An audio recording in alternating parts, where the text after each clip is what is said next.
Motion carries. Did y'all get the minutes? Just to be consistent, Mike, are there any corrections to the minutes? Mr. Chair, I found a couple of items. The first thing in the roll, it refers to Miss Karen Grandin as Kathy Grandin. Which, that was a mistake.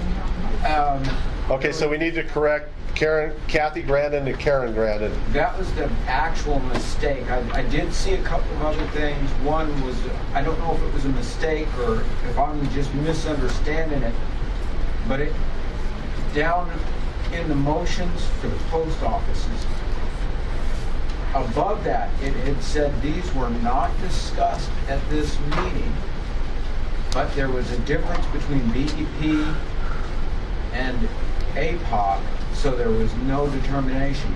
But then right below, and that was mentioned on several of those post offices, and then below that block of items, those post offices came up. Did anybody see that and notice that was kind of different? You know, I read it, but what I remember happening was the fact that, and you guys may remember Melinda brought this up, that if there were no changes and we had already voted on it, that we were not going to vote again. And so I think that's what it was referencing. But again, I'd have to go back and look at the verbiage to see if it doesn't explain that correctly. Is that what you're saying? I'm not sure if I'm saying I just didn't understand it or if that was kind of a mistake, because it did say it wasn't discussed, and then they were discussed right below those blocks. It's probably a typo, but we should look at it. Yeah, we'll have to look at the minutes and see what it says and see if we can clean it up if it needs to be. Point well made. Anything else? Under licensee, you've got Andy Caparetto down as Adam. Under licensee, we got Andy Caparetto as what? Adam Caparello. Oh, okay. So Adam Cap. Okay, we'll change that to Andy. Yeah. Oh, how many committee members do I have? Tamitha Bowers just showed up, is what I understand. So, for the record, and Nathan just came in the room likewise. So, help me out here. How many committee members do I have here now? Is somebody knocked back down? Except for Joe. I need to go through it again. Okay, so I got sound off. I got John and Jim. That's 2. Henry, Yeah. Mike. That's 4. Tamitha. That's 5. Okay. Deborah. And who else? That's Val. 6. And Val, 7. So you're Val. I think you're not. You're off then. I don't think so. So, all right. Thank you. Terry, Yes. treasurer candy report. Does Lori need to help you, or can you do it? I can do it. Okay, cool. 325 previous balance and savings was $17,344.81. Transfer from checking into savings account of $1,000 on 4/23. 4/16 interest of 68 cents for a year's total so far of $2.78. As of yesterday, the total savings was $18,345.49. Checking and deposits was previous balance on 3/25 was $1,370.09. 3 participating in raffle of $45 with a split of cash profit of $23. Candy cash is $240. Candy cash $720. Total as of yesterday was $2,353.09 in checking. Payout, I've got a cookie. In payouts, raffle was $22 cash. And I didn't know how to put this down, so I put down this repayment to EMO of $112 and even, and check number 119. Transfer out of checking into savings of $1,000 on 4/23. Dial-A-Rite is $8, Dial-A-Rite is $8, Dial-A-Rite is $8, for a total of $1,136. And checking now is $1,195.09. In savings is $18,345.49. Inventory is $1,175. Outstanding candy of 7 cases of $280. Without the candy, we have $20,715.58 in assets, and with candy that is outstanding is $20,995.58. Good job. Fantastic. Jason, Yes. just for clarification, what is the group that we provided lunches for from Emilio? That would be the new client, introduction to blind services and resources.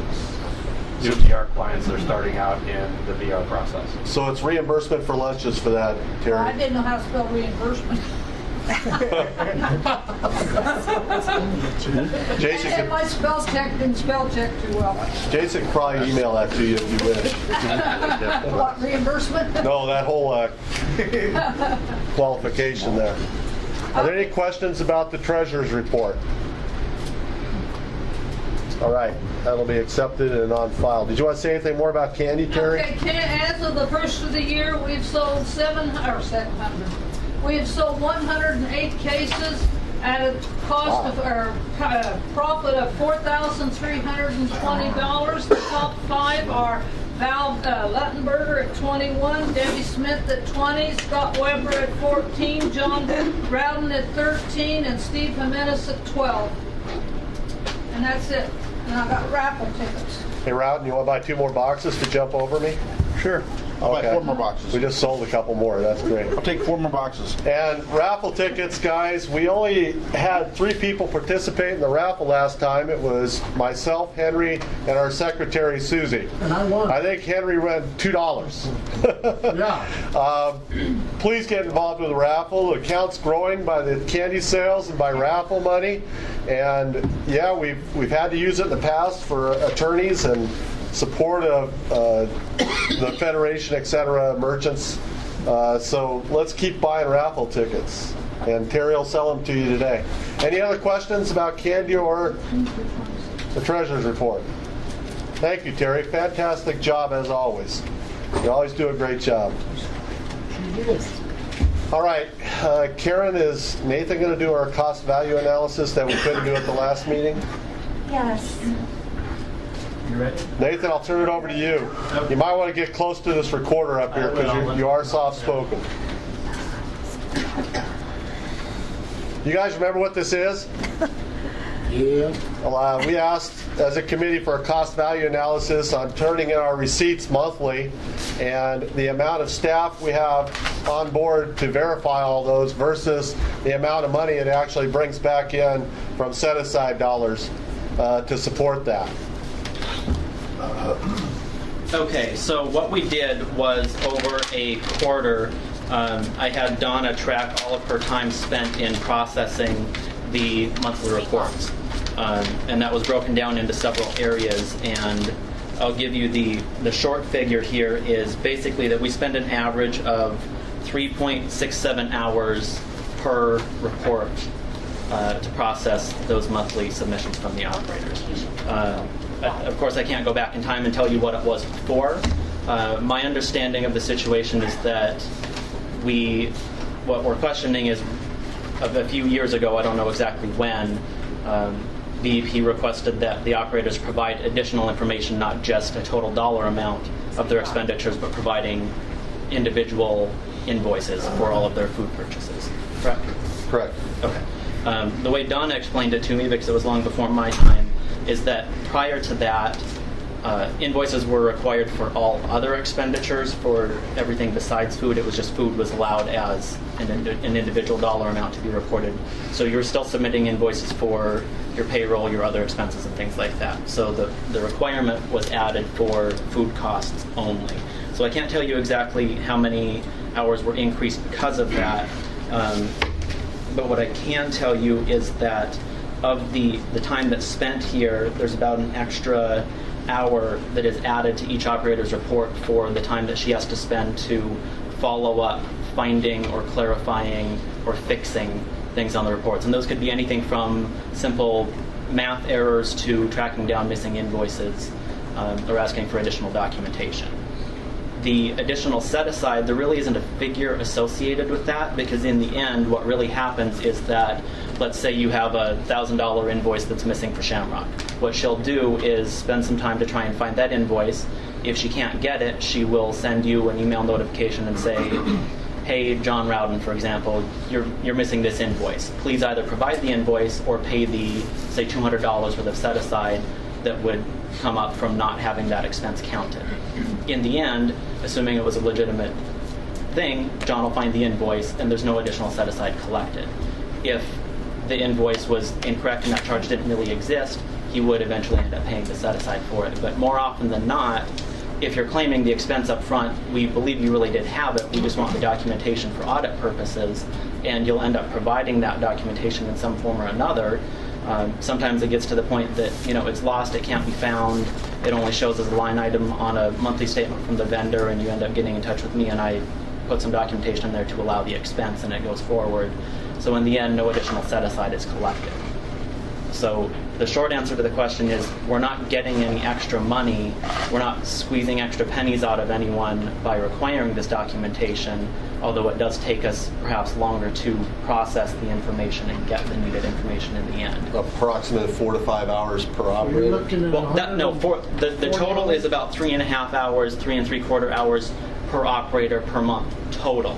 Of that, about an hour is the extra time spent. If we didn't have that requirement, we'd maybe save an hour per operator. 150 hours a month? The question from Henry was, is that 150 hours per month? No, this is once a month. So, I'm sorry, I understand you. Yes, you're right. 28 times. Total, yes, you're correct. So, overall, could less time be spent processing the reports if we didn't require that information? Yes, it could, that's true. but that time would end up being spent elsewhere. We are now processing all of the monthly reports in their entirety within the office. My understanding is that prior to that requirement, we may not have spent as much time evaluating each individual operator's report. Instead, they were doing regular audits, whether it was once a year or once every 2 years. So you're still going to have the documentation available. The question is, would you rather provide it on a monthly basis, or are we going to send Donna or whoever it may be out to your facility once a year and do an audit then? My thought is that the time is going to be about equal. In fact, it may be less processing it here in the office because we don't have to deal with travel time and being on site, and it's more organized to do it on a regular basis. Because my thought is that if you have trouble finding the invoice right now, what are you going to do when an audit comes up a year from now? Then you're going to have a really hard time finding it. And in the end, you could really end up owing the additional set aside if you can't document the expenditure at that point. But to clarify that a little bit, the way we used to be audited was, first of all, we had monthly visitations, okay, and then we had an annual visitation that actually went through the whole facility, checking meters and doing all these different things, a full facility evaluation. And then every 2 years, every facility would get it audited at least once. Now, they don't necessarily have to come to the facility to do that. They could still send the books in just like they are now. They could, you're right. So, and the other thing is I said 28 operators. That's what we have right now. It was pointed out to me that we should be talking about facilities, right? How many Correct. reports do you actually get? I have, I can't what's on here. I want to say 35. 35? Okay, and so no additional set-asides done by this. This was just based on what the DES auditors found and recommendations, and so that's why we started doing this, is what your understanding is? Correct, and it's 39. That's right, not 35. 39? Okay. So, yes, in the end, there's no additional set-aside really collected. It's just, it could be a question of efficiency. Are we more efficient by doing this on a monthly basis, or if we did it annually or biannually? We kill a lot more trees. But you would have to provide it at some point anyway, wouldn't you? Could you eliminate a position if we weren't doing this monthly? I don't think so. I think the same amount of time would be spent doing audits of all of these facilities. Instead of spending an hour a month on it, we would be spending 3 days out of the month on one facility, and it would add up to the same total amount. And then you would have some additional travel expenses as well. Okay, help me out here. It takes 3.5, let's roughly say 3.5 hours to do one. Mhm. Okay, and 39 facilities. Well, 3.5 hours to do 136. a monthly, not 3.5 hours. But we're talking about not having an audit every month. We're talking about an audit for each location every 2 years. So you wouldn't be doing 39 a month. You'd be doing 39 in 2 years. But So how really, much you would labor still, would you actually- but you would still have to process the regular monthly report with the total dollar amounts. We just wouldn't be auditing individual line item invoices that roll up into the food cost on a monthly basis. It would still be done, but it might be done annual or biannually. Scott, I have a question. Okay, is that Henry? No, it's Alan. Alan Curry is here.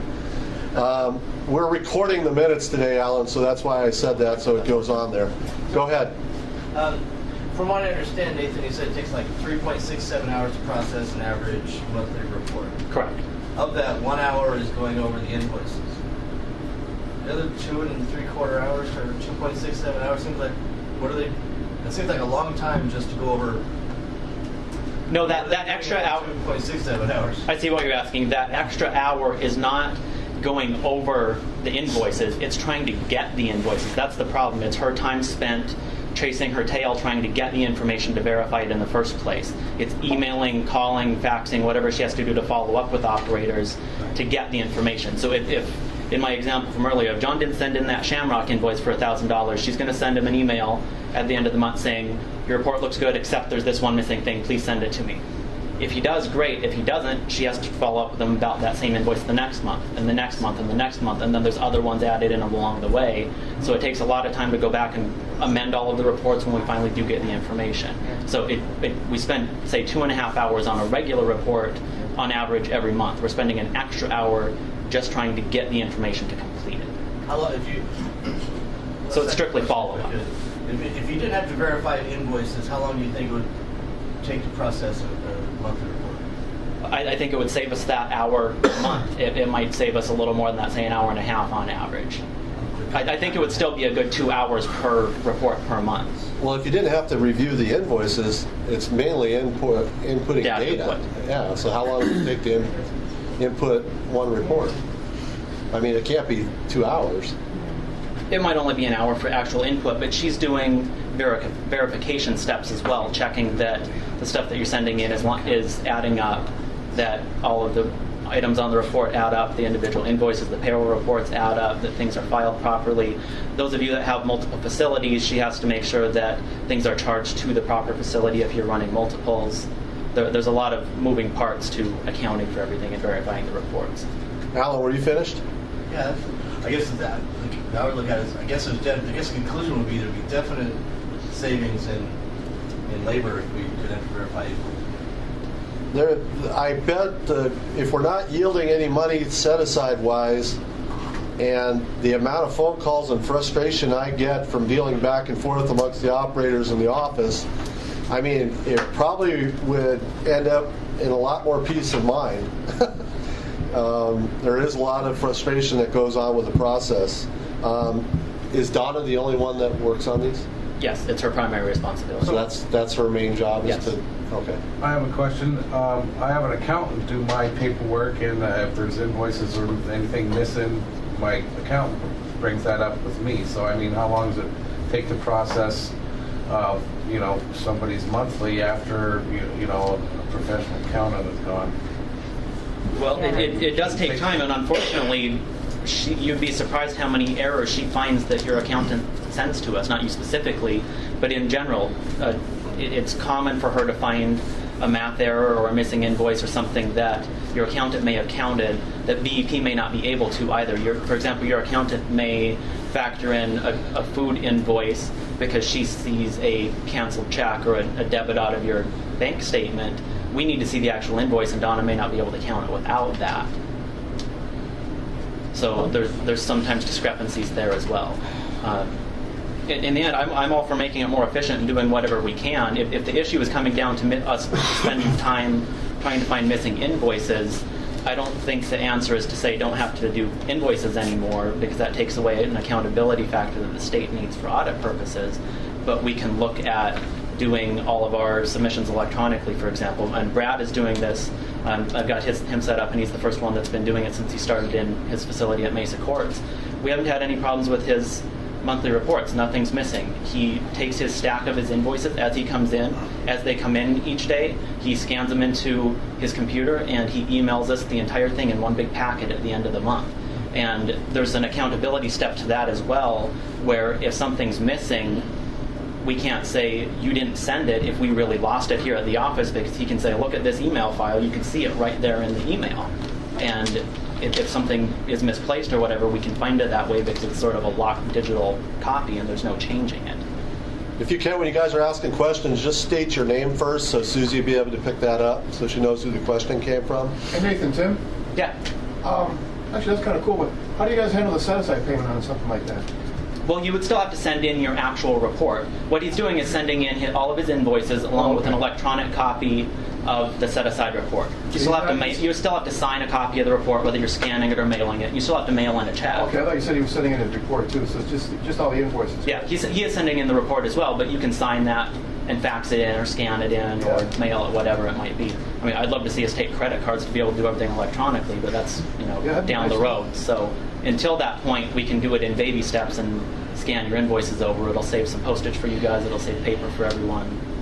And you all need to know too that within RSA, I don't know if you've heard about our Libra case management system that y'all love. It's equally as infamous in EEP as it is outside. But we've bought new servers to increase the capacity of Libra, and we are going to be moving all of the BEP elements electronically into Libra, and it's moving from what they call a 32-bit capacity to a 64-bit. That's going to happen in July, so we really are looking at overall making BEP a little bit more techy, a little bit more high-tech, and doing more electronically. So giving you a heads up that we're going to be, hopefully that transition is going to happen in July, and we'll need to talk more about it and do some training and that kind of stuff. So at that point, Karen, we'll be able to submit our reports electronically? That is our hope. That is it's in the new programming. Hey, Karen? Yes. Just so you know, with the Libra system, Nyla Walls is still our financial person, and my consultant is still Tom Willis. That's a technical glitch. That's something that requires some programming changes. It's not just like a free-form text field that we can easily change. Yeah, Nyla Waltz is still in there too. Can we figure that out? That's one of those things. It's on the list of things to change, but there's 500 things that are more important to the programmer's time than doing that. You all know who's really here, so we haven't focused our efforts on Deborah Smith. the typo. Hold on a minute. I think Karen was trying to say something. I was just going to say this next, we call it a migration, and it's going to be huge. And we're really, RSA is waiting for this migration for BEP because they had so many of the BEP constructs that weren't working properly. I don't know if it's going to take Nyla out or not, but hopefully it's going to make it a lot better and easier for everyone to use. Deborah Smith? So you scan each invoice and it goes into a file that says April 2013. Do I take that and then just send that whole thing? I don't have to send each thing to BEP, do I? Because I heard somebody said you had to send like 50 different emails. If it's a lot of invoices, you may have to break it up into 2 or 3 emails, depending on your email account. Some accounts won't allow you to send more than, say, 20 megabytes. And scanned images can get to be rather large. Okay, so you can just send that whole group in one attachment.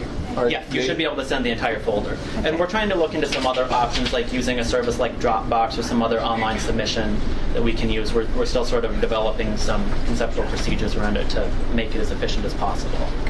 Deborah, are you done? Gus is here. He's late. Gus Ortiz has arrived. Nathan, are you looking for a consistent plan as far as setting up on how each operator will do this, so you don't have everybody doing it in different ways? Yes, absolutely. Right now, like with Brad, we're sort of doing a test run that's worked pretty well, but he has to email the files directly to me, and that clogs up my email box because it's a big file and I can't do anything the rest of the day with my email. So we're trying to we're working on getting a group email set up, sort of like the BEP maintenance and repair email that you can send stuff into, where it would be BEP monthly reports at des.gov or whatever that you would send everything to. And that's something that we would have access within the office so that I could see it, Donna could see it, and anyone that needs access would be able to get to those documents. And how soon can we expect that to be in place for all the operators to be consistent and follow that? With the Libra setup and all that? It's more about writing the policy or the procedure of how we want to handle the submissions. It may be a while before you can go type in the figures of your monthly report into a website, but for now, there's no reason that you can't scan your invoices over and even scan a signed copy of your monthly report. You still have to mail a check or drop a check by to the office in person by the due date, but you can still send everything else electronically. Are you sending anything back to say, Brad, once you get it, that you have received it in timely fashion, et cetera, or that it's not acceptable what we would do is, until we get your check, or what are we doing? Right now, it's been a manual process. My thought is that when it's set up in the future with a distribution list type thing, that there would be an automated reply that would reply something back to you and say, you sent this item with these attachments. Don't forget your check. Hey, Scott. Go ahead, Brad. With the last month, I was actually with a new bookkeeper, and he was able to send my entire report, including the copy of the invoices, to me, put it in a different format, and then I was able to just forward that entire 73-page document to Nathan and Donna. So it's phenomenal. The downside is the internet cost at your location, but that's a different topic for a different day. Well, you're apparently the test subject for this process, is what I understand. Like to see somebody else do it too and start doing it so we can get feedback and see how it's going. I'll do it. I'll volunteer for that. Tim, you want to do it? Yeah, I'm all over that. All right. I like to work out where you can do the payment. Let's do a credit card or something like that. It shouldn't be too hard. The state already is set up through the lottery system. They sweep your account every month. You wouldn't sign up for the lottery, so the state does have the capability of doing it. They're doing it with thousands of, not just us, but... And you can pay your state taxes on the DOR website too, so I don't see it being a long shot to do On the this. 22nd, sweep the account for this program. So We have to consider that it would, if you're paying set aside in that way, we're going to take a 3-4% hit on our set aside receipts in the form of merchant fees, just like you guys do for taking credit cards at your facilities. So long term, that's something to think about. We'd have to see if the Libra system has the capacity for that too. Henry, did you want to do that too? Yeah, I do. So let's do the test along with Brad, Tim, and Henry. You being the APOC rep, and we'll update reports on how it's going. We can do that. Okay. I think it'll save your bookkeeper's time too. Brad had an independent bookkeeper for a while, and it wasn't working out. He wanted to move over to Wayne Bradford, like most of you guys have, and they told him they weren't taking on any new clients. And when he said that I'm doing all my invoices electronically, I can send it to you in an email, they said, okay, fine, we'll take you because it'll be easy for us that way. So that should show you also some of the benefit to it, that it's going to speed up the processing on their end too. And just for, again, making a point on the cost value analysis, we don't say as operators that you don't have the ability to audit us whenever you want with a notice, that we're willing to continue to do it if it makes sense money-wise, but you've always had the right to do audits on us, and we're just looking at making it cost-effective because we spend too much money on management services and staffing, etc. So it's one of the things we wanted to look at as operators. Are there any other questions about the cost-value analysis of Nathan or anybody else? Just seems like, some of the stuff we've even talked about doing it on a quarterly basis, opposed to a monthly, except for the, and I don't know what it was that we were talking about, but it was, doing things quarterly. And I don't know if it was, I guess I'll have to think about it. There was something back there in my mind that I was thinking about. We're going to do quarterly. We can certainly change the timing of it. Like I said, though, my thought is from an organizational perspective, if you don't have the documentation to send in, if you lose a receipt it's lost now. It's still going to be lost in a month. It's still going to be lost in a quarter. It's still going to be lost in a year. You're going to have a lot better chance of finding something in the short term than you are in the long term. And if you can't find it in the long term, you are going to end up getting assessed that extra set aside on it. So that's going to be to your guys' detriment, not to ours. I think the time spent either way is going to be pretty comparable. So I see it as being to your benefit to do it on a more frequent basis than less frequent. But that's up to you if you want to consider something else. We can talk about it. Save trees. Anything else for Nathan? All right. Thank you, Nathan. Thank you. Next subject on the agenda is staffing levels. It's been a concern from Apoc for as long as I can remember, back when we brought on rest stops and then we brought on prisons. We have seen staffing levels increase to the point where they are now. I believe we're at about 15. Some of those are temps, some of those aren't filled, but that's where we're at. Okay, so Apoc met and we talked about ways to save expenses for management services, and it was discussed about staffing levels, and the thought of the committee at that point and the operators who attended was that staffing levels for the number of operators we have should be consistent with what's going on across the country and with what our experience has been in the past of our own program. When we had the number of operators, and actually I think we have less than we did then, we used to operate with 6 staff members, okay? And so when we started looking at taking monies away from operators, whether it be from the benefit package or in other ways, we wanted to start looking at the expenses from the office. So there's been some questions forever about what's the rest of the country doing? You know, what do the other programs look like? What are they doing? What are programs the size of ours doing? So my wife, Lori, got on the computer and found out that the RSA 15 reports are all on the computer. Okay? They haven't been updated since 2010, so the data's a little bit old, but it certainly makes the point. And so we've put together information that is going to be presented. Lori's going to read it to you. I want you to listen to it. You're going to see number of operators versus number of staff, and then you're going to have a one staff to however many operator ratio. You're also going to see management services dollar amounts for programs and look at them based on the size of the programs. And then you're also going to see that management services dollars broken down per operator. Okay, so however much dollars are being spent for management services per each operator. Good information. Lori did the research, so I thank her, and she's here to present that to you today. So it will be in the minutes, so you'll be able to see the chart that has all this on it. And if there's anything further that you want me to do based on the RSA 15 reports, I know the set-aside numbers might be interesting. Different issues. So without saying anything else, Lori, you're on.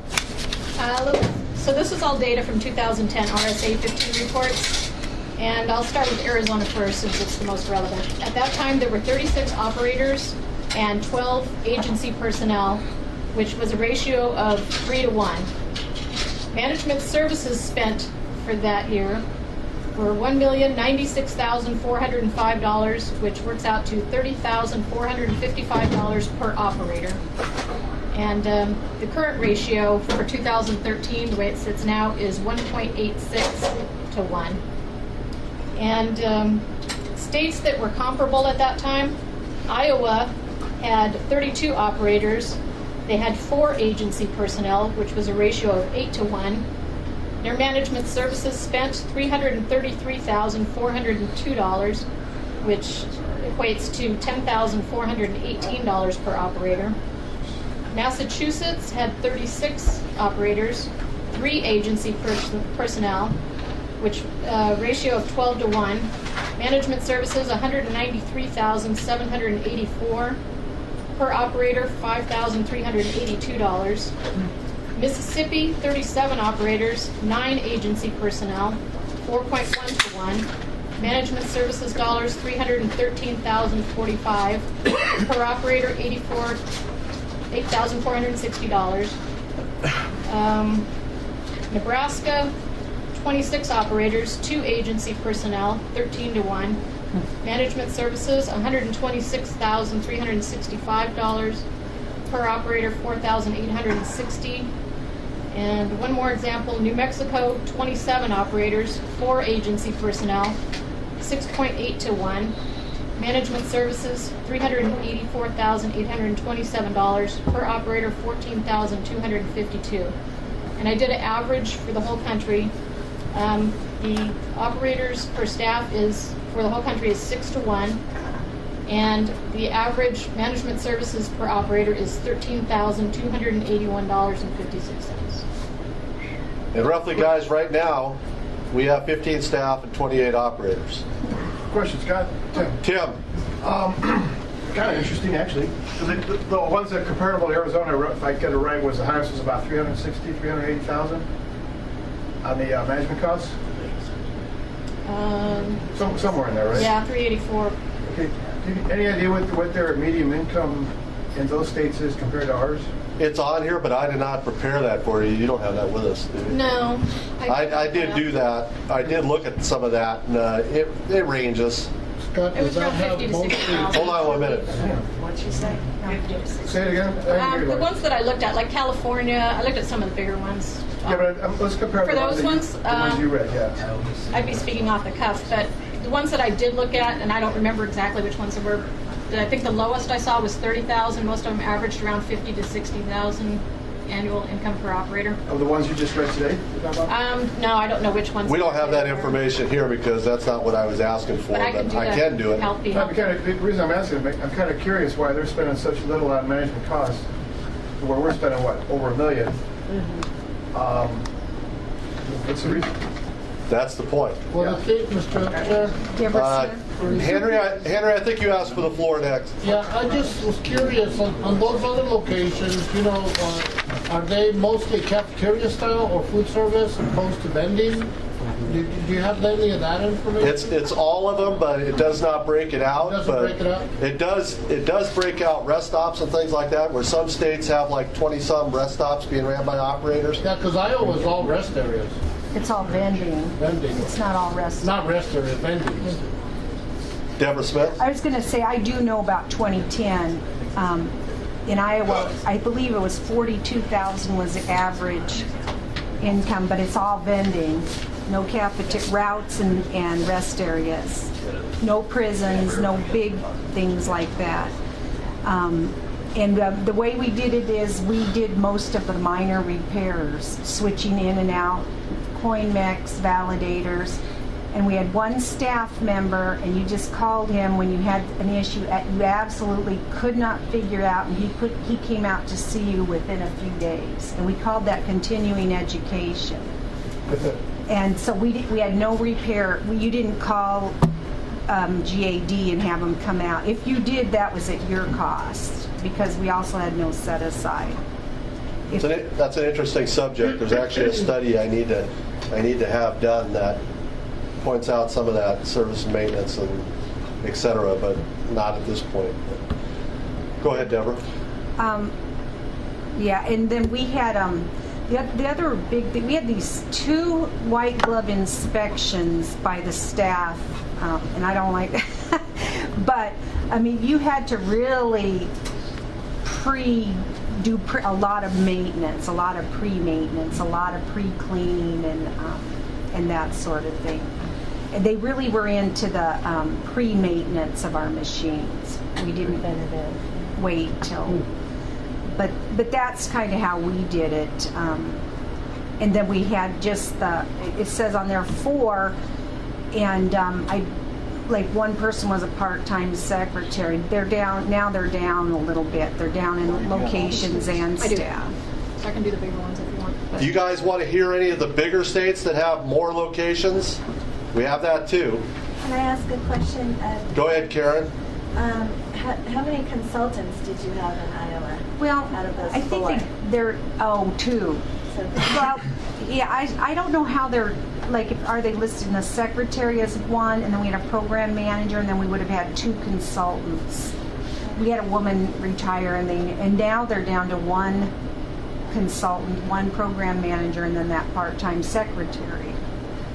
Who did your fiscals? The, Consultants? what do you mean? Who does what Nathan does? Oh, part of the department for the blind. It only is a department for the blind, and they do their accounting department. Is it a commission? Yes, well, it's called a department, but it's like a commission, and you'll notice Nebraska has a commission for the blind, and that's where their BEP is too. So you can piggyback on some of those type of things. Like Roger does all his own contracts. He has a main contract. He tweaks it. He sends it on to the deputy director of the department for the blind. He tweaks it, and if it needs to, it goes to the AG's office. We don't have anybody who just writes contracts. But so those positions wouldn't be reflected on the RSA 15, but there is somebody somewhere that's doing that activity. Right. It's just not showing up as a position. Right. So other, Scott, so Norris, go ahead. other entities within the RSA or within the state, they help out. Yeah.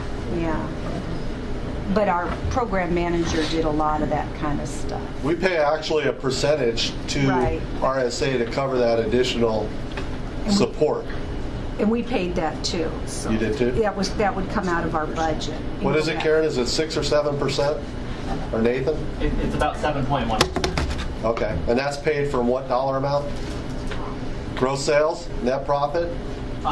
No, it's based on expenditures. Like for every dollar that we spend, whether it's on payroll or equipment or repairs, there's about a 7% administrative overhead cost that goes to RSA for using their accounting department to cut the checks, to administer contracts, to do that type of stuff. And roughly, what's that dollar amount a year? Well, like our budget this year is say 2.6 million. But that dollar amount, that indirect cost is padded into that. So we do have that additional expense is what I'm trying to point out, like other states do.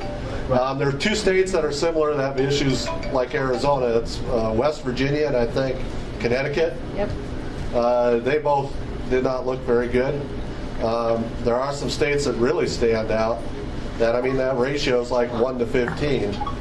I guess you guys can figure out what the ratio is when we have 15 positions and 28 operators.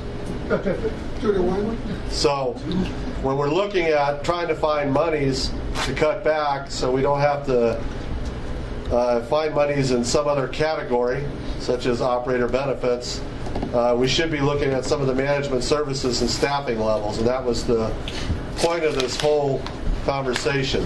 Are there any states you guys want to hear? Because we got them all. 251, one notification. They'll be in the minutes. Any other comments? Can I give you some additional information? Please. Just to clarify what's on the RSA 15 report, there's a couple of main reporting categories on there, and the term management services can be a little bit misleading, and you've heard me give the same speech at other all-operator meetings, because I think it's easy to hear management services and think that's all Nathan's salary, or it's just payroll for the office. You get $1.7 million? Well, after taxes. Oh, okay. It's padded, isn't it? So the main categories for the RSA 15, we report purchase of equipment, maintenance, fair minimum, insurance, health, retirement, stocks and supplies, that type of stuff. And then the management services line is sort of a catch-all for anything that's not an equipment purchase or one of those client expenditures that are things that go direct to the operators, like insurance and retirement and things like that. So I just want to read for you guys the line items from the BEP budget here in Arizona that go into management services. There's 2 halves to it. There's what we call above the line, or the administrative cost. That is the expenses for the office. So personnel services, ERE, travel costs, occupancy, which is the cost for this office, for the building, capital equipment, which like renting copiers and computers and things like that. And then there's the below the line expenses, which are inspections, consultation, food design service, operator training, on-the-job training, APOC meetings, all operator meetings, APOC refreshments, APOC administrative support, which is Susie, other management services, equipment moves, health licenses, other goods and services, AT equipment, AT services, training-related supplies, marketing and advertising, inventory payback, operator-provided training, operator travel expenses, other pay to operators, and all small wares hits that line also. So when you're talking about, say, $1 million in management services, there's maybe 250,000 of that is these other things that I just mentioned, rolling out from everything from the license for your facility with the health department to training costs, and then the other 750, 800,000 is the cost for the office. So I just want to reiterate that it's not all just like a salary expense. Okay, do you guys have any questions? Can you give us a number just for salary expenses? I can.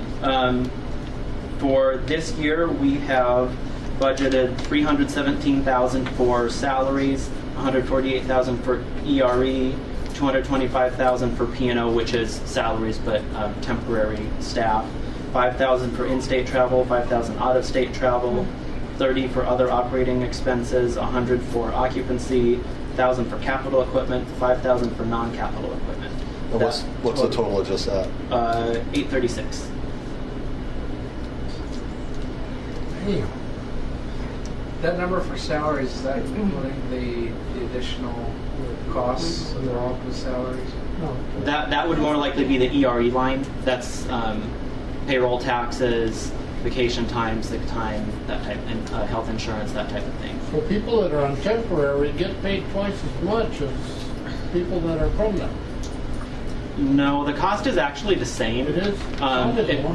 There's a high, it may be a different hourly amount, but let's say a consultant that's a BEP staff member would make $10 an hour as an example and get $5 an hour worth of benefits. That same employee as a temp would get paid the same roughly $10 an hour. We would pay the temp agency $15 for their overhead. The cost to the agency is the same whether they're a full-time staffer or a temporary. So is it temp getting any benefits or? No, temp staff get no benefits. They get a straight hourly. Please, guys, state your names when you're asking for the floor. This is Karen. It depends on the agency that they work with. Some temp agencies do give some benefits. But the state doesn't pay for it. If they did, it would be coming out of the temp agency's cut. Now, the numbers that I gave here, this was a budgeted amount. It was a planned amount. It's not an actual. And so we're going to end up spending less this year because we didn't have a program manager for, say, 5-6 months out of the year. So that things like that and other vacancies that aren't filled with temporary positions end up spending less. This is a budgeted amount for if we were fully staffed for the entire year. Question. Is that Tim? Yeah, it's me, Scott. In the, that report that Laurie went through, is there a way that they can get into that type of information to see how other states report their management service information? Lori, did it break out management services? No.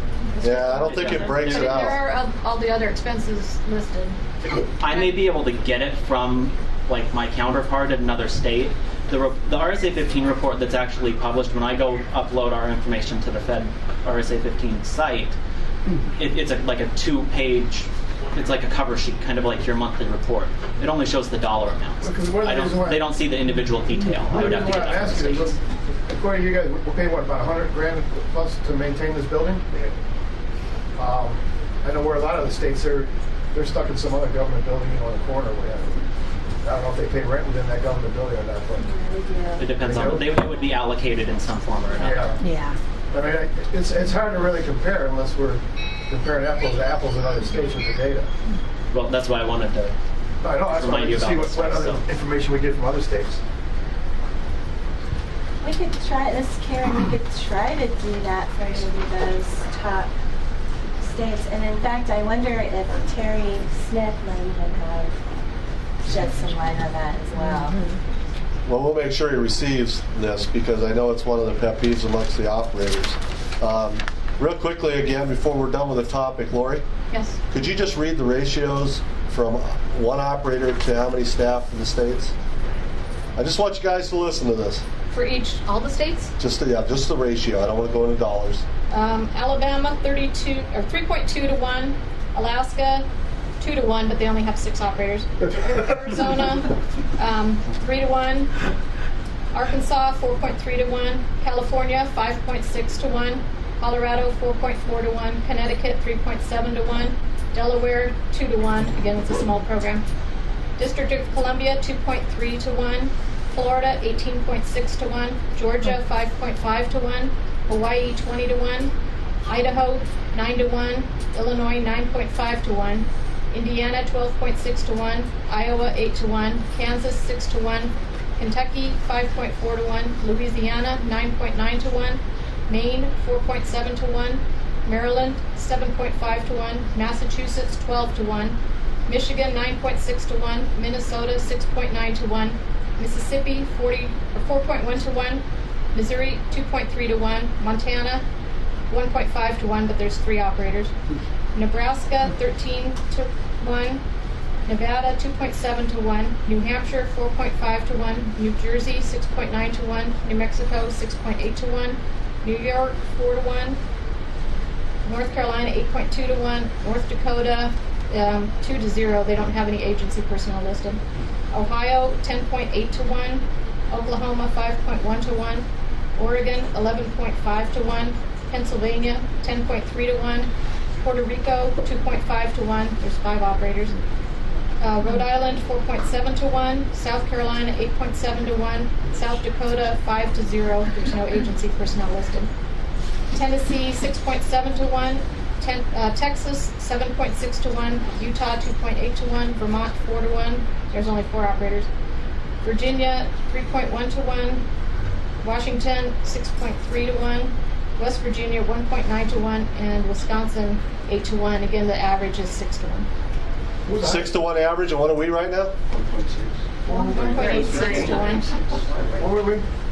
3-1. All right. 1.86-1 is our current. In fact, 2010 it was 3-1. So was it one or 2 people higher than us? What's that, Tim? There's like 1 or 2 people that are worse off than us, 1 or 2 states? Not right now. Yeah, some of them have no labor, so it skews the Yeah, you can't thing. count those. Yeah, there's a handful of them, or a couple of them that are like us. Yeah. And that was only, that ratio was only looking at operators, not facilities, right? No, it's the operators to Operators staff. Right. They were saying we have 28 operators, but Many of those states do the same thing. They have operators running multiple facilities.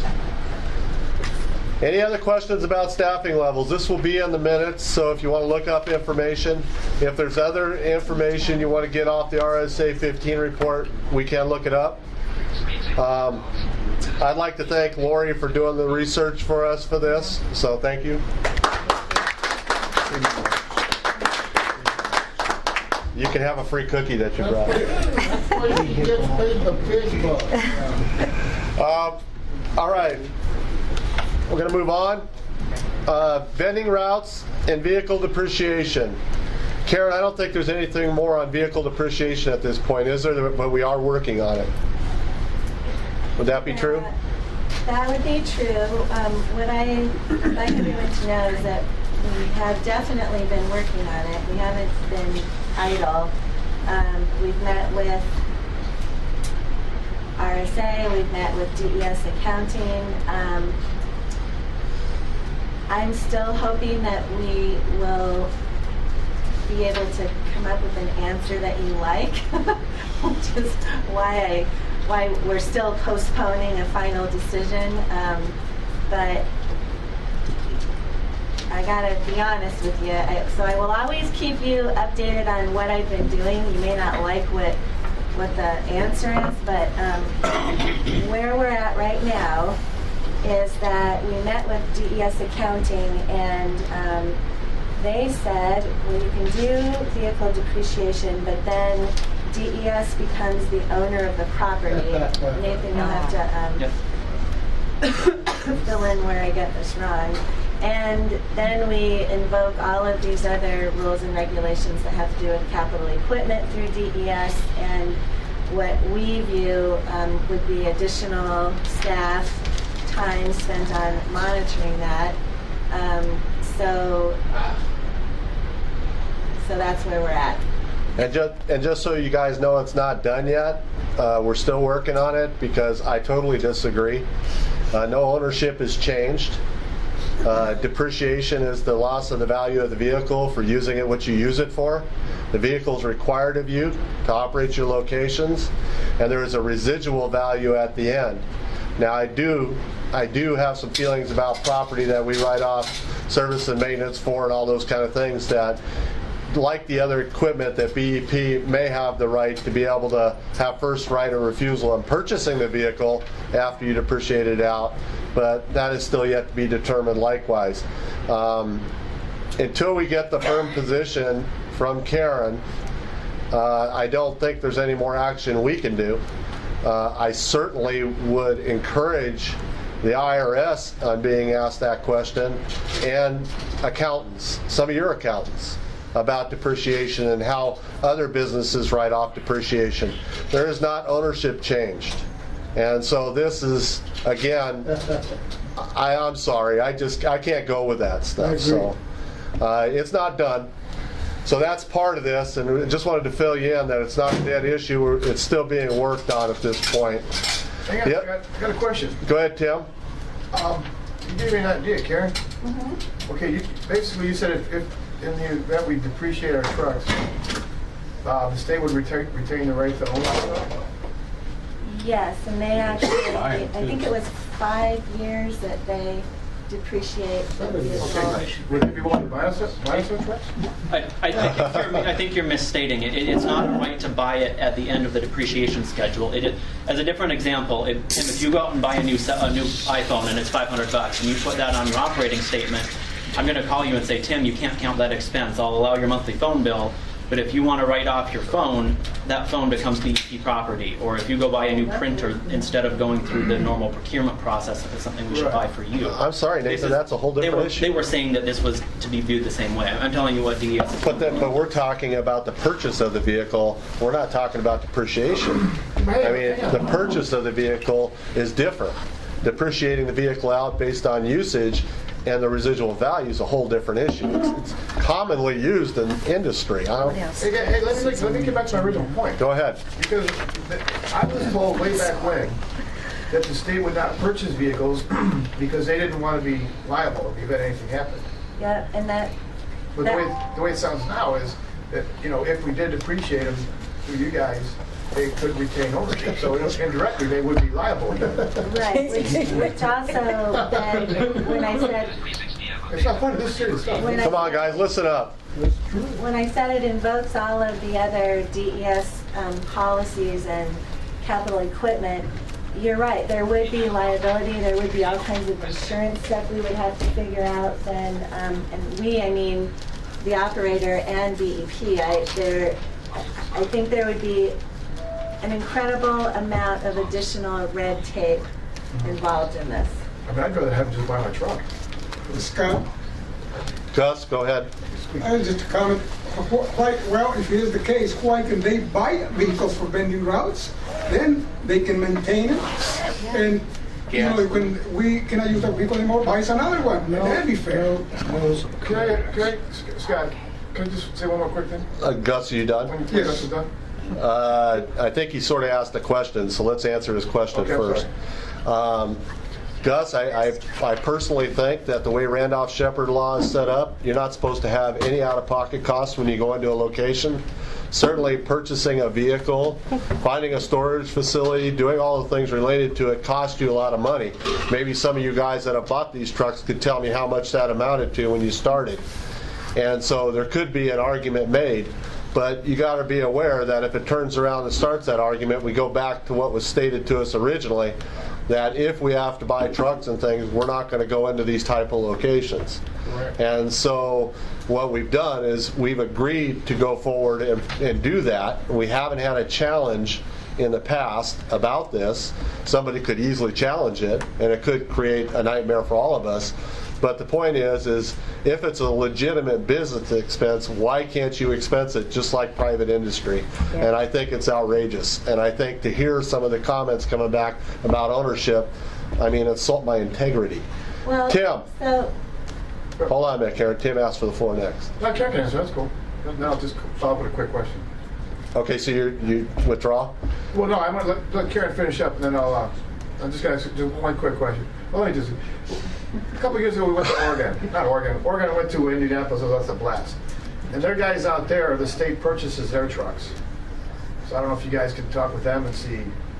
Well, what I could do is ask DES Accounting to come and talk to you guys at the next APOC meeting.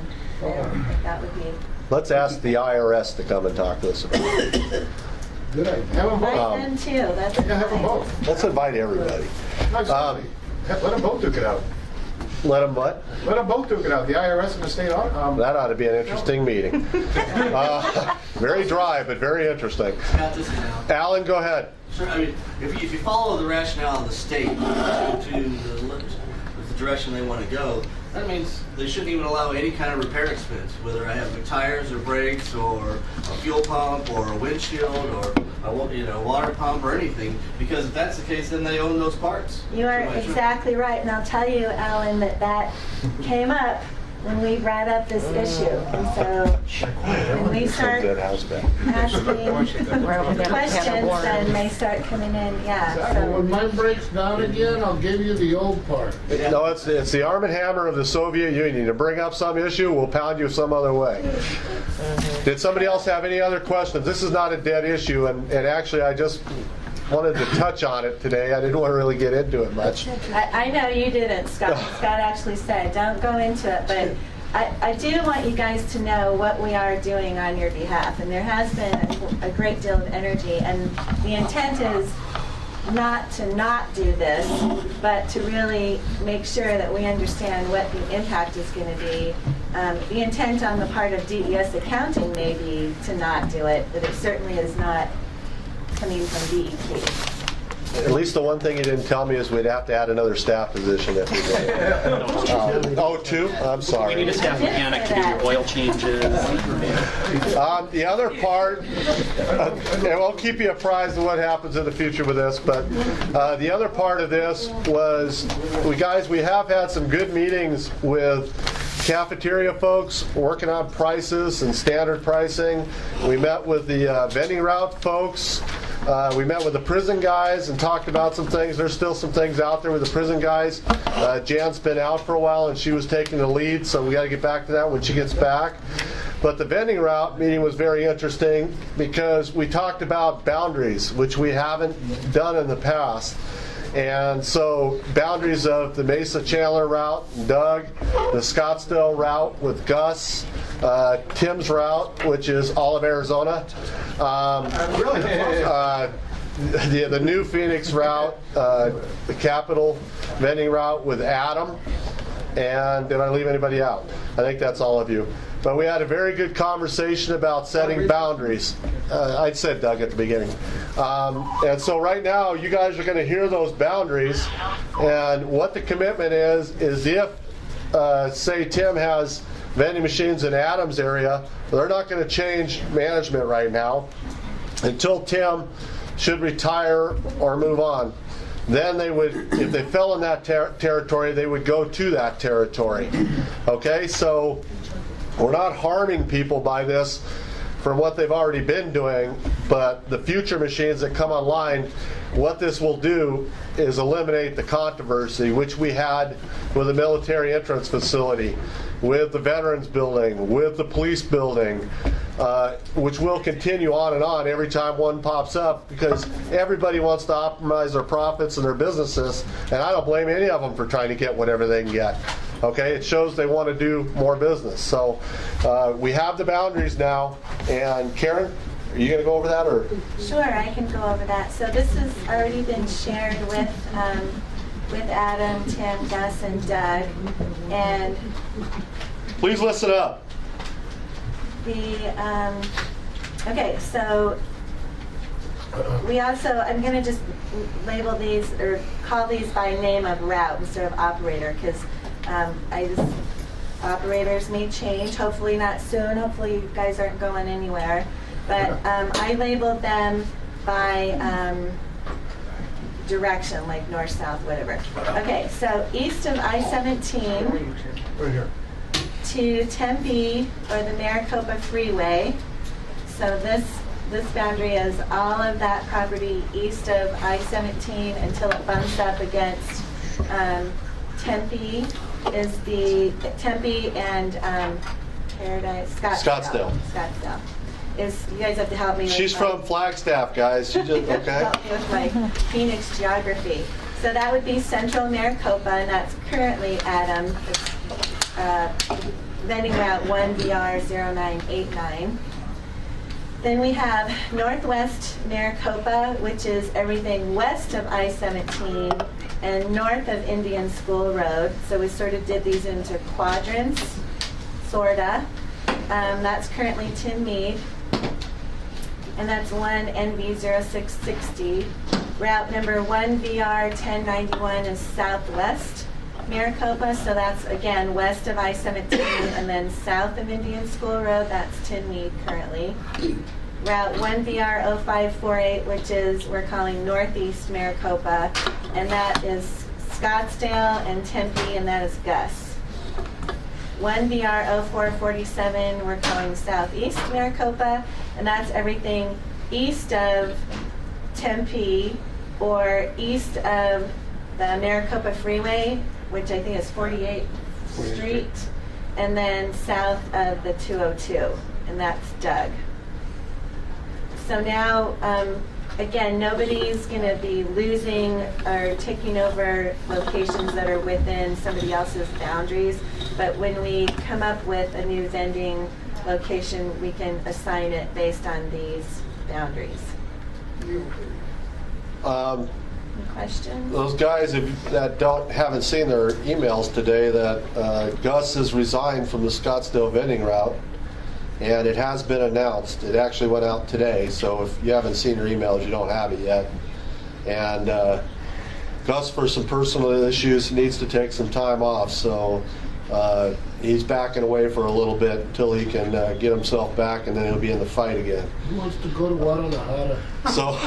So it has been announced. Karen, my question would be, is there are some of the sites on the Scottsdale vending route that are in the, what do you call Adams route? Central? Central. Okay, that's fine, Central.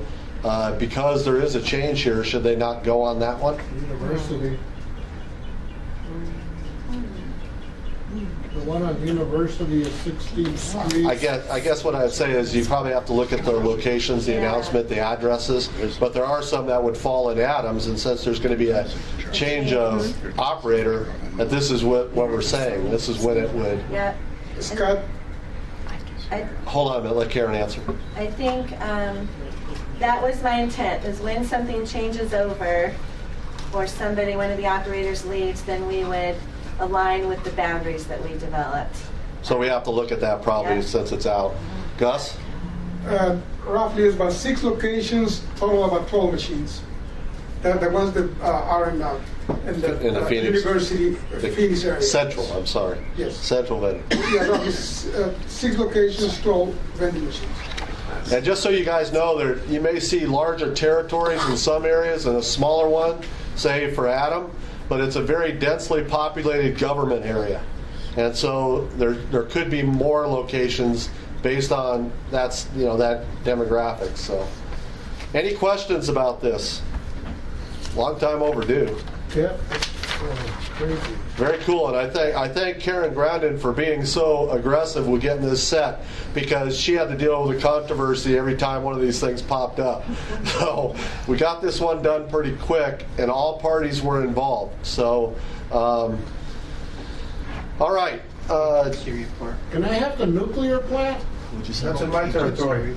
Oh, it's not. It is. It is. It's west of the Mississippi. Yeah, how far did the West go? Did it go to California, I was Tim? going to say, wait a minute. Well, there wasn't a boundary line as far as West, was there? No, there wasn't. Karen, you Yes? need to talk. No, there's no need. Let's move on, Scott. Karen's All right, anything else on this issue? All right, guys. Mr. Chair? Go ahead, Henry. On the issue with the cafeteria, I know that I wasn't involved in that, but I'm just curious what came out about that, as far as, you're saying about everybody pricing the same stuff.